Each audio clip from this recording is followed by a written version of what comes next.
Mr. President, Mr. Secretary General, fellow delegates, ladies and gentlemen.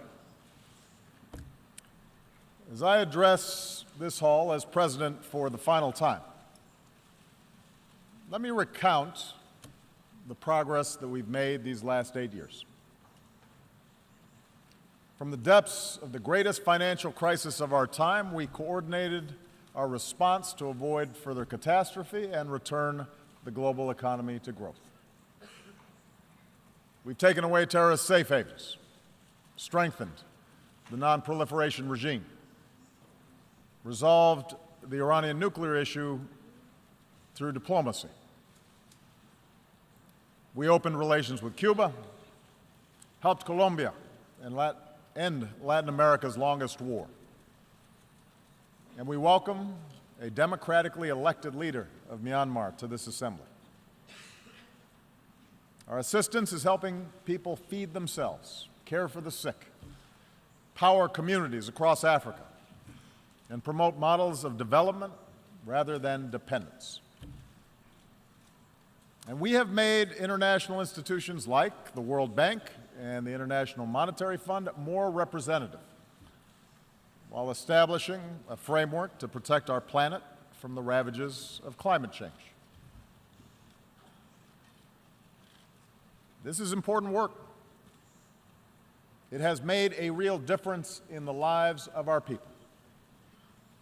And it could not have happened had we not worked together. And yet, around the globe, we are seeing the same forces of global integration that have made us interdependent also expose deep fault lines in the existing international order. We see it in the headlines every day. Around the world, refugees flow across borders in flight from brutal conflict. Financial disruptions continue to weigh upon our workers and entire communities. Across vast swaths of the Middle East, basic security, basic order has broken down. We see too many governments muzzling journalists and quashing dissent and censoring the flow of information. Terrorist networks use social media to prey upon the minds of our youth, endangering open societies and spurring anger against innocent immigrants and Muslims.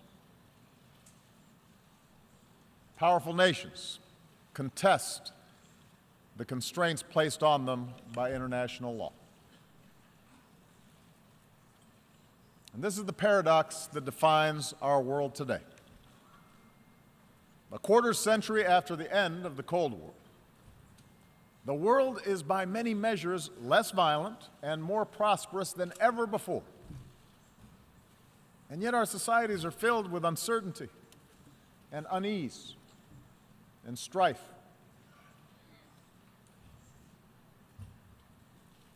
Despite enormous progress, as people lose trust in institutions, governing becomes more difficult, and tensions between nations become more quick to surface.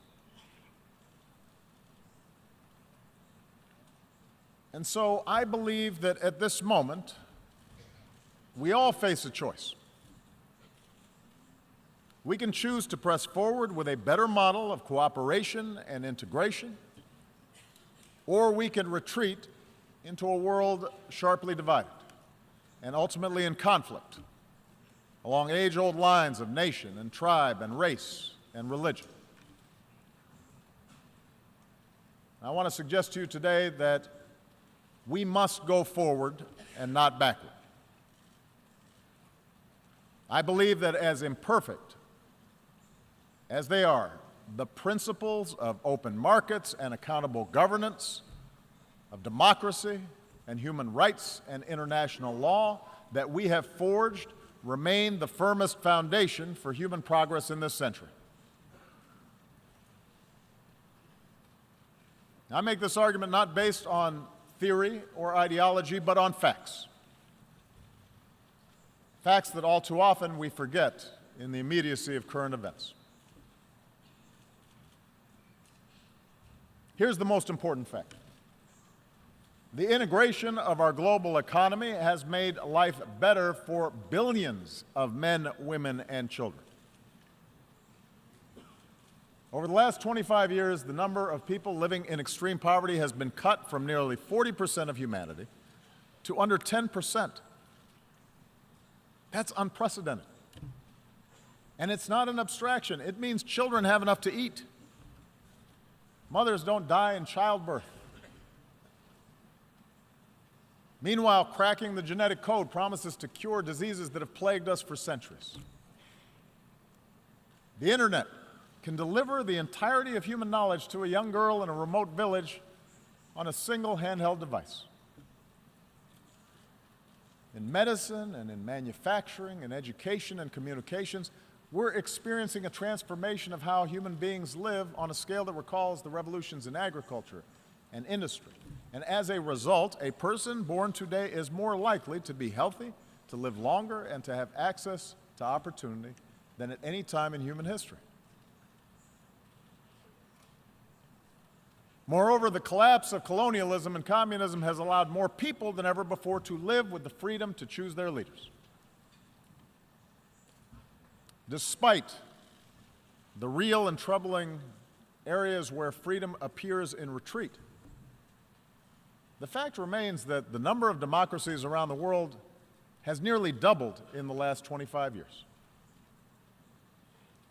In remote corners of the world, citizens are demanding respect for the dignity of all people, no matter their gender or race or religion or disability or sexual orientation. And those who deny others dignity are subject to public reproach. An explosion of social media has given ordinary people more ways to express themselves and has raised people's expectations for those of us in power. Indeed, our international order has been so successful that we take it as a given that great powers no longer fight world wars, that the end of the Cold War lifted the shadow of nuclear Armageddon, that the battlefields of Europe have been replaced by peaceful union, that China and India remain on a path of remarkable growth. I say all this not to whitewash the challenges we face or to suggest complacency. Rather, I believe that we need to acknowledge these achievements in order to summon the confidence to carry this progress forward and to make sure that we do not abandon those very things that have delivered this progress. In order to move forward, though, we do have to acknowledge that the existing path to global integration requires a course correction.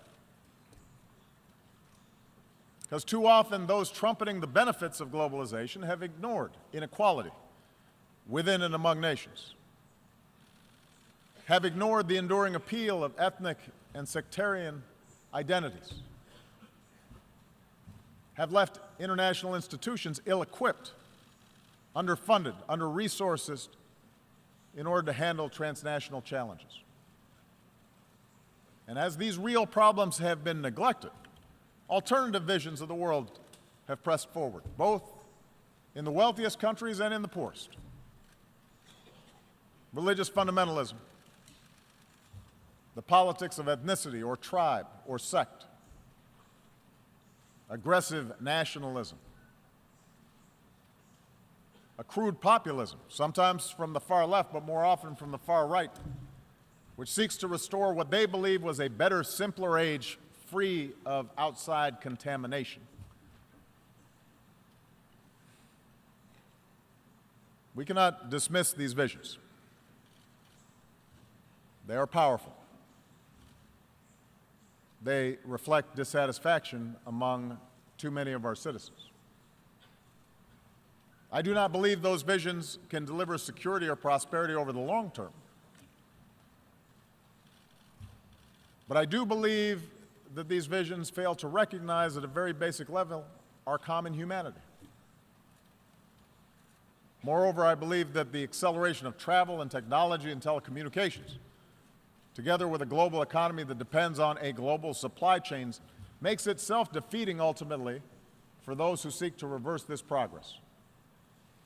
Today, a nation ringed by walls would only imprison itself.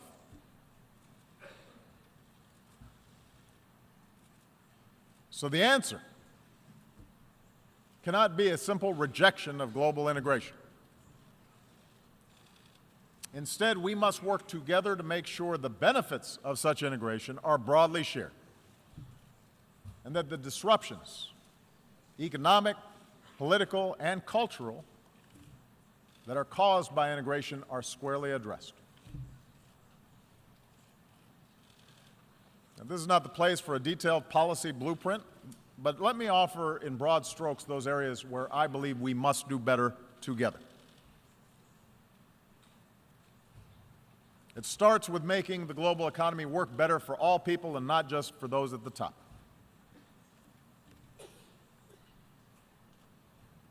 While open markets, capitalism have raised standards of living around the globe, globalization combined with rapid progress in technology has also weakened the position of workers and their ability to secure a decent wage.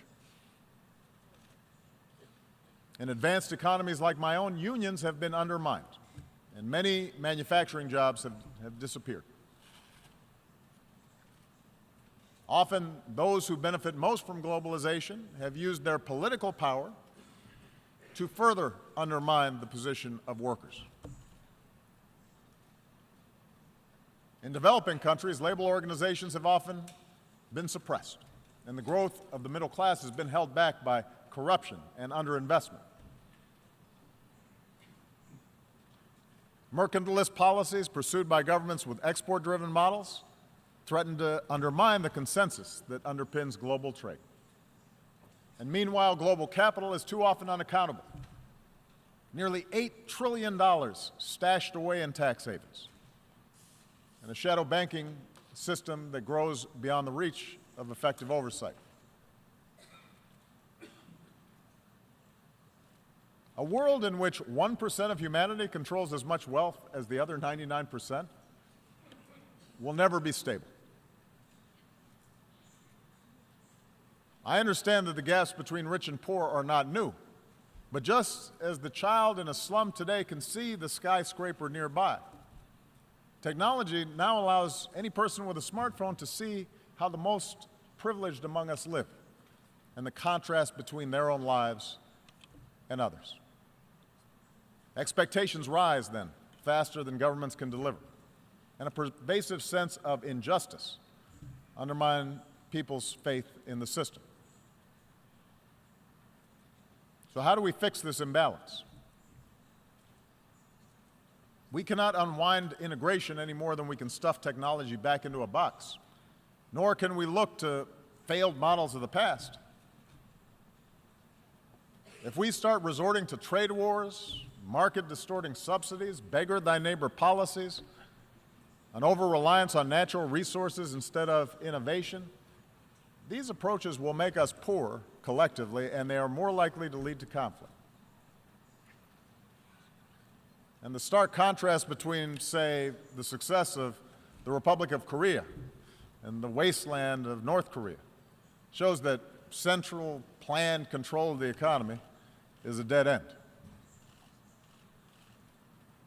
But I do believe there's another path, one that fuels growth and innovation and offers the clearest route to individual opportunity and national success.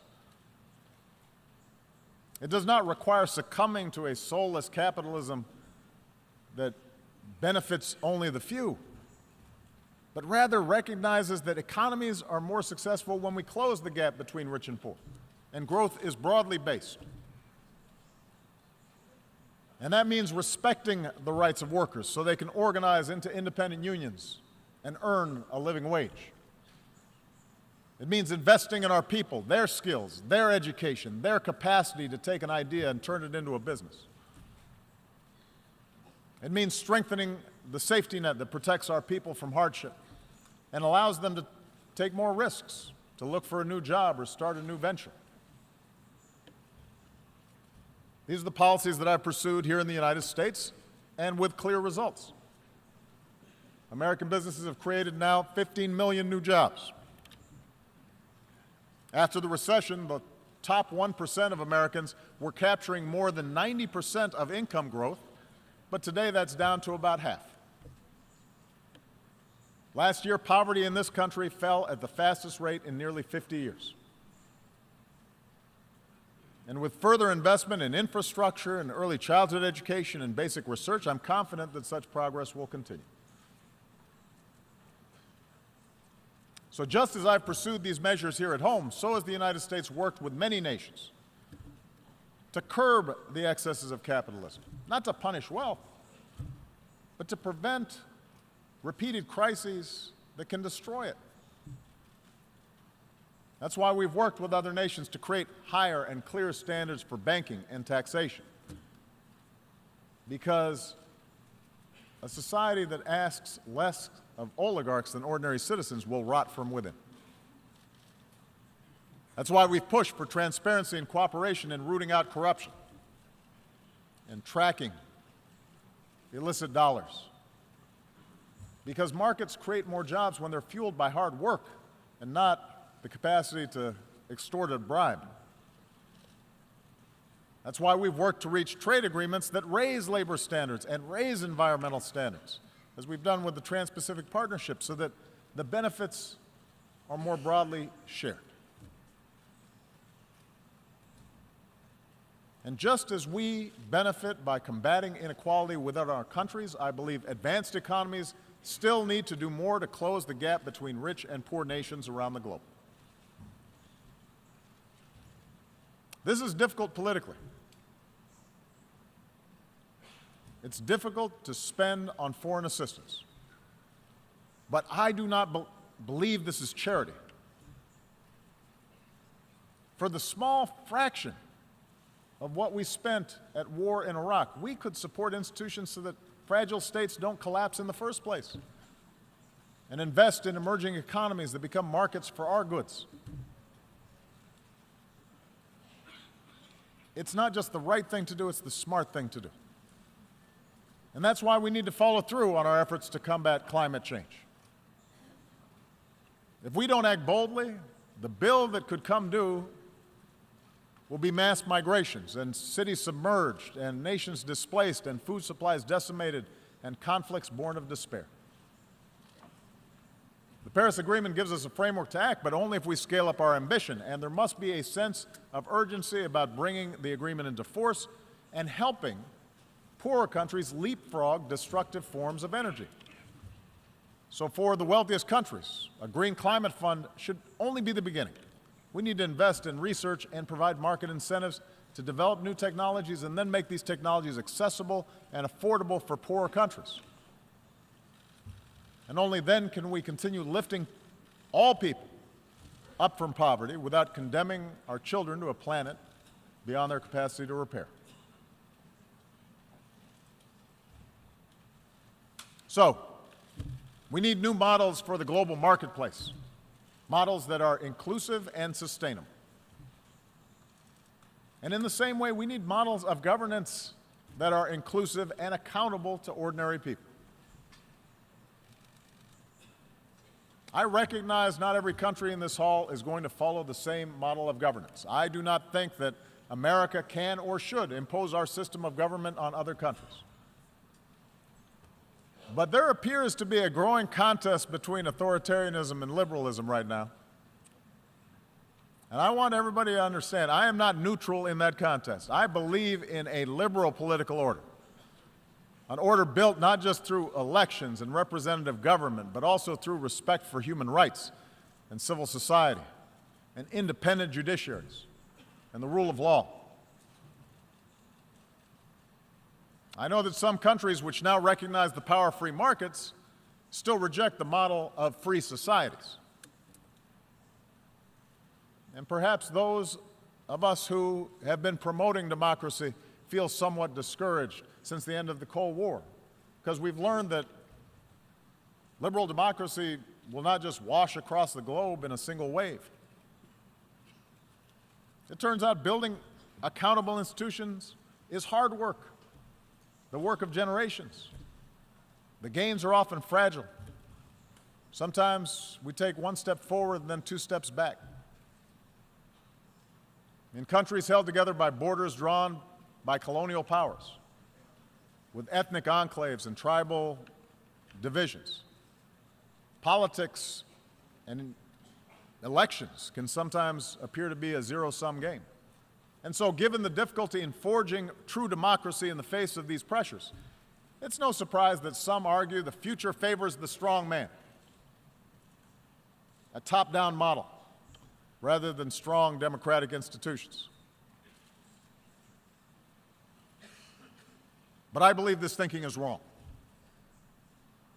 I believe the road of true democracy remains the better path.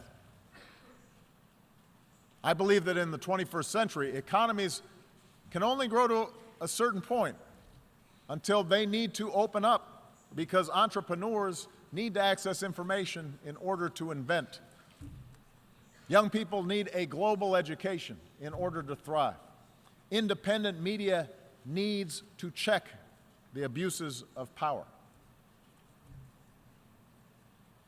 Without this evolution, ultimately expectations of people will not be met. Suppression and stagnation will set in. And history shows that strong men are then left with two paths: permanent crackdown, which sparks strife at home, or scapegoating enemies abroad, which can lead to war. Now, I will admit, my belief that governments serve the individual and not the other way around is shaped by America's story.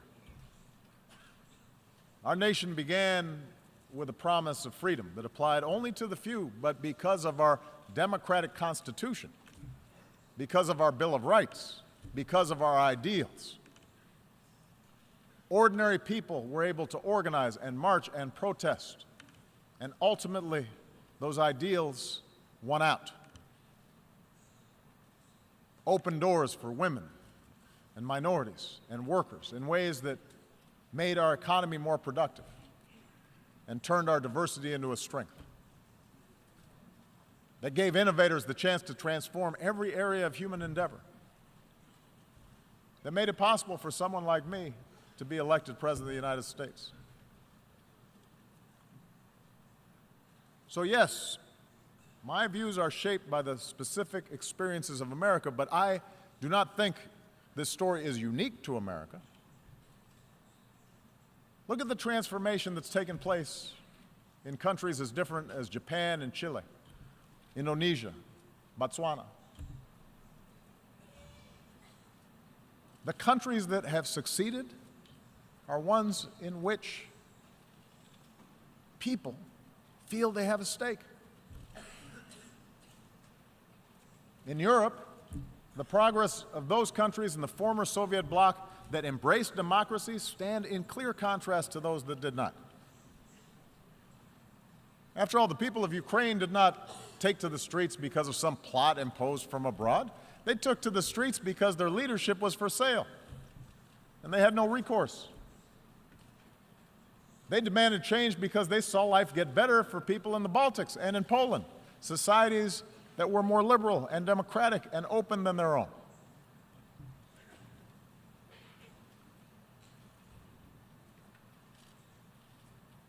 So those of us who believe in democracy, we need to speak out forcefully, because both the facts and history, I believe, are on our side. That doesn't mean democracies are without flaws. It does mean that the cure for what ails our democracies is greater engagement by our citizens, not less. Yes, in America, there is too much money in politics, too much entrenched partisanship, too little participation by citizens, in part because of a patchwork of laws that makes it harder to vote. In Europe, a well-intentioned Brussels often became too isolated from the normal push and pull of national politics. Too often in capitals, decision makers have forgotten that democracy needs to be driven by civic engagement from the bottom up, not governance by experts from the top down. And so these are real problems. And as leaders of democratic governments make the case for democracy abroad, we better strive harder to set a better example at home. Moreover, every country will organize its government informed by centuries of history and the circumstances of geography and the deeply held beliefs of its people. So I recognize a traditional society may value unity and cohesion more than a diverse country like my own, which was founded upon what at the time was a radical idea, the idea of the liberty of individual human beings, endowed with certain God-given rights. But that does not mean that ordinary people in Asia or Africa or the Middle East somehow prefer arbitrary rule that denies them a voice in the decisions that can shape their lives. I believe that spirit is universal. And if any of you doubt the universality of that desire, listen to the voices of young people everywhere who call out for freedom and dignity and the opportunity to control their own lives.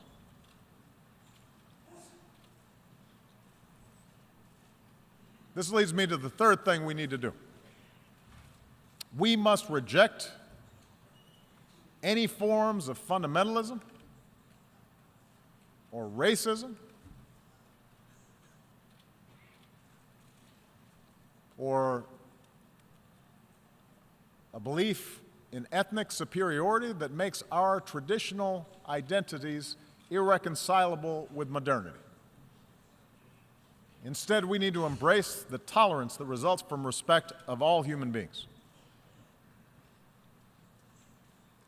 It's a truism that global integration has led to a collision of cultures.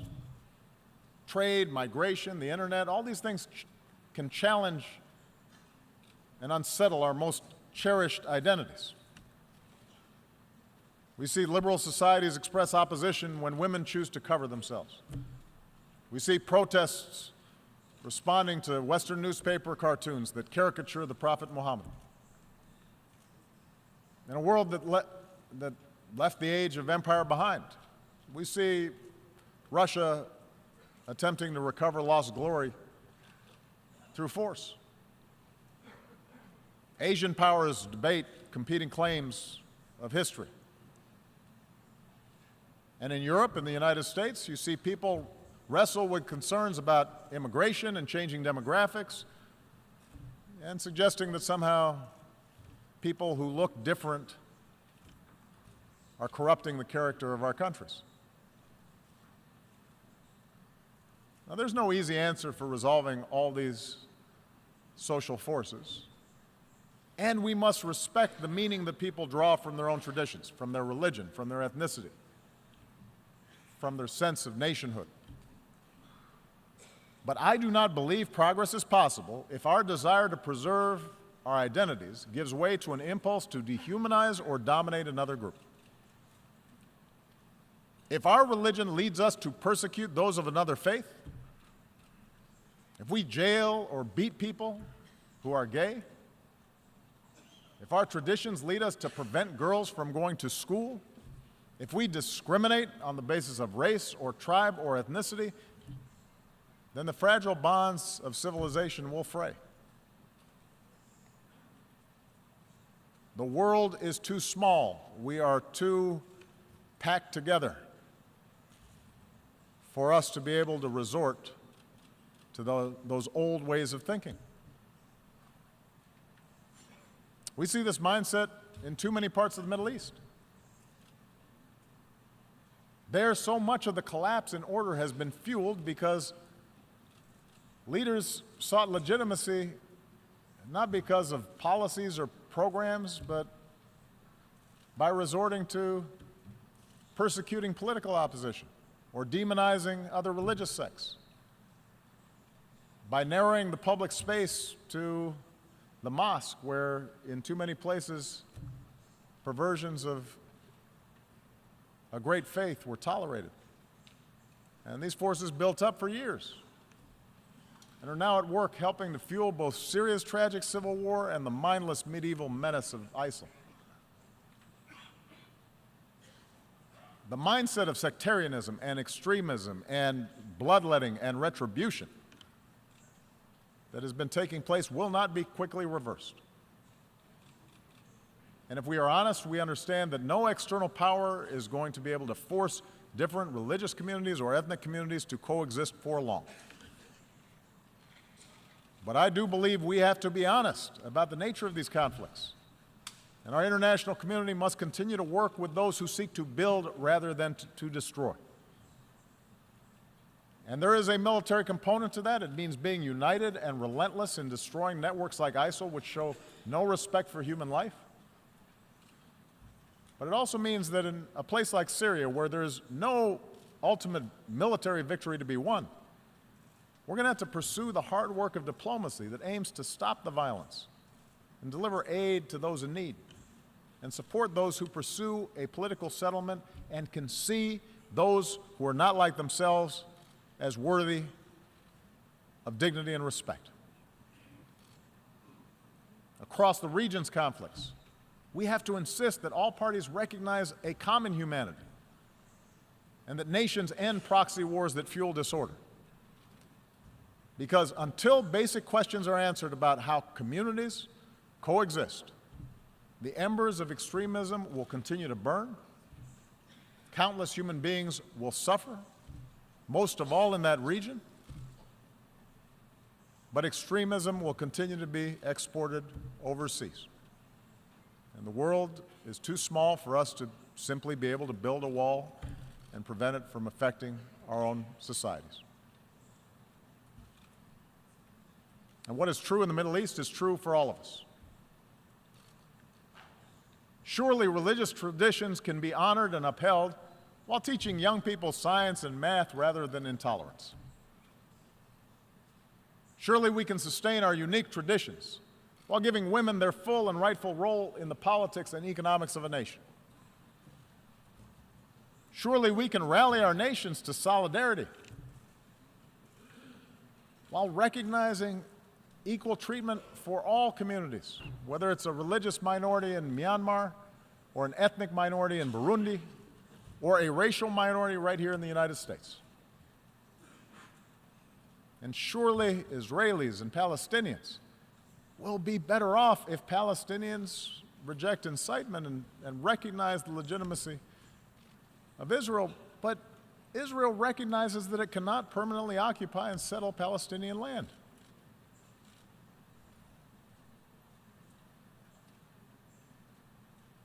We all have to do better as leaders in tamping down rather than encouraging a notion of identity that leads us to diminish others. And this leads me to the fourth and final thing we need to do, and that is sustain our commitment to international cooperation rooted in the rights and responsibilities of nations. As President of the United States, I know that for most of human history, power has not been unipolar. And the end of the Cold War may have led too many to forget this truth. I've noticed as president that at times both America's adversaries and some of our allies believe that all problems were either caused by Washington or could be solved by Washington. And perhaps too many in Washington believe that as well.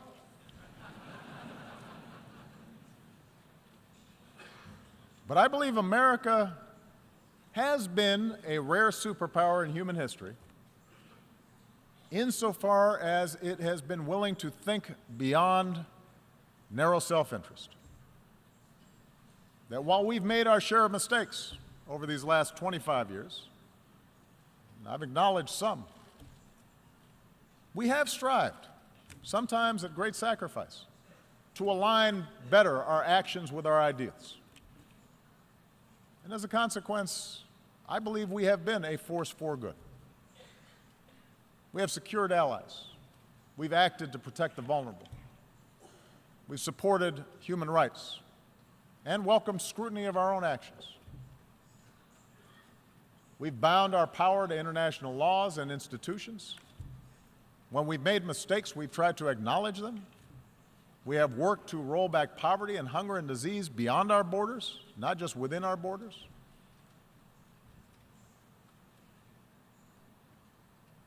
I'm proud of that.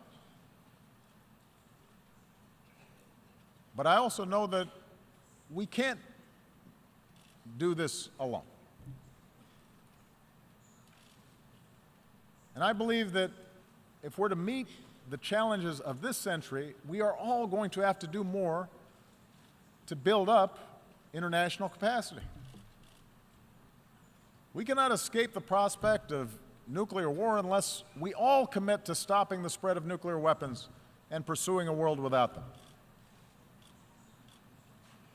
When Iran agrees to accept constraints on its nuclear program, that enhances global security and enhances Iran's ability to work with other nations.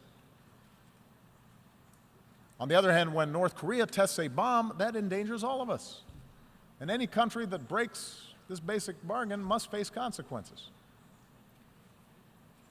And those nations with these weapons, like the United States, have a unique responsibility to pursue the path of reducing our stockpiles and reaffirming basic norms like the commitment to never test them again. We can't combat a disease like Zika that recognizes no borders. Mosquitoes don't respect walls, unless we make permanent the same urgency that we brought to bear against Ebola, by strengthening our own systems of public health, by investing in cures and rolling back the root causes of disease, and helping poorer countries develop a public health infrastructure. We can only eliminate extreme poverty if the sustainable development goals that we have set are more than words on paper. Human ingenuity now gives us the capacity to feed the hungry and give all of our children, including our girls, the education that is the foundation for opportunity in our world. But we have to put our money where our mouths are. And we can only realize the promise of this institution's founding, to replace the ravages of war with cooperation, if powerful nations, like my own, accept constraints. Sometimes I'm criticized in my own country for professing a belief in international norms and multilateral institutions, but I am convinced that in the long run, giving up some freedom of action, not giving up our ability to protect ourselves or pursue our core interests, but binding ourselves to international rules over the long term enhances our security. And I think that's not just true for us. If Russia continues to interfere in the affairs of its neighbors, it may be popular at home, it may fuel nationalist fervor for a time, but over time it is also going to diminish its stature and make its borders less secure. In the South China Sea, a peaceful resolution of disputes offered by law will mean far greater stability than the militarization of a few rocks and reefs. We are all stakeholders in this international system, and it calls upon all of us to invest in the success of institutions to which we belong. And the good news is that many nations have shown what kind of progress is possible when we make those commitments. Consider what we've accomplished here over the past few years. Together, we mobilized some 50,000 additional troops for UN peacekeeping, making them nimble, better equipped, better prepared to deal with emergencies. Together, we established an open government partnership so that increasingly transparency empowers more and more people around the globe. And together, now, we have to open our hearts and do more to help refugees who are desperate for a home. We should all welcome the pledges of increased assistance that have been made at this General Assembly gathering. I'll be discussing that more this afternoon, but we have to follow through even when the politics are hard. Because in the eyes of innocent men and women and children who, through no fault of their own, have had to flee everything that they know, everything that they love, we have to have the empathy to see ourselves. We have to imagine what it would be like for our family, for our children, if the unspeakable happened to us. And we should all understand that ultimately our world will be more secure if we are prepared to help those in need and the nations who are carrying the largest burden with respect to accommodating these refugees. There are a lot of nations right now that are doing the right thing. But many nations, particularly those blessed with wealth and the benefits of geography, they can do more to offer a hand. Even if they also insist that refugees who come to our countries have to do more to adopt to the customs and conventions of the communities that are now providing them a home.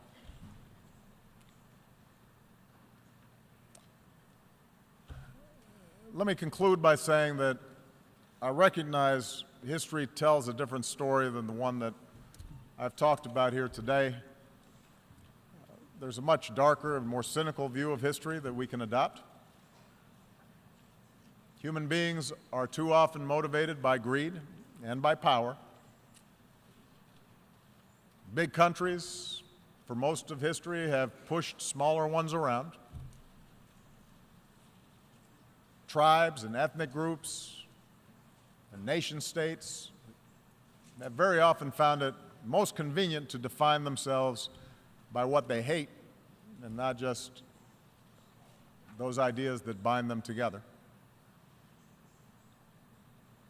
Time and again, human beings have believed that they finally arrived at a period of enlightenment, only to repeat then cycles of conflict and suffering. Perhaps that's our fate. We have to remember that the choices of individual human beings led to repeated world war. But we also have to remember that the choices of individual human beings created a United Nations so that a war like that would never happen again.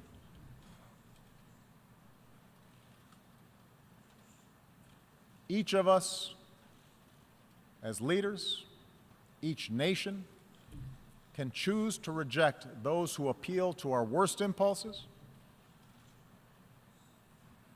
and embrace those who appeal to our best. For we have shown that we can choose a better history. Sitting in a prison cell, a young Martin Luther King Jr. wrote that human progress never rolls on the wheels of inevitability. It comes through the tireless efforts of men willing to be co-workers with God. And during the course of these 8 years, as I've traveled to many of your nations, I have seen that spirit in our young people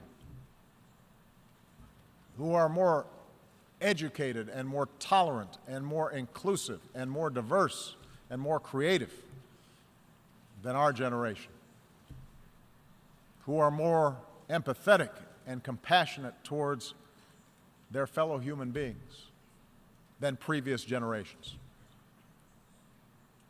And yes, some of that comes with the idealism of youth, but it also comes with young people's access to information about other peoples and places. An understanding unique in human history, that their future is bound with the fates of other human beings on the other side of the world. I think of the thousands of healthcare workers from around the world who volunteered to fight Ebola. I remember the young entrepreneurs I met who are now starting new businesses in Cuba. The parliamentarians who used to be, just a few years ago, political prisoners in Myanmar. I think of the girls who have braved taunts or violence just to go to school in Afghanistan. And the university students who started programs online to reject the extremism of organizations like ISIL. I draw strength from the young Americans, entrepreneurs, activists, soldiers, new citizens who are remaking our nation once again, who are unconstrained by old habits and old conventions and unencumbered by what is, but are instead ready to seize what ought to be.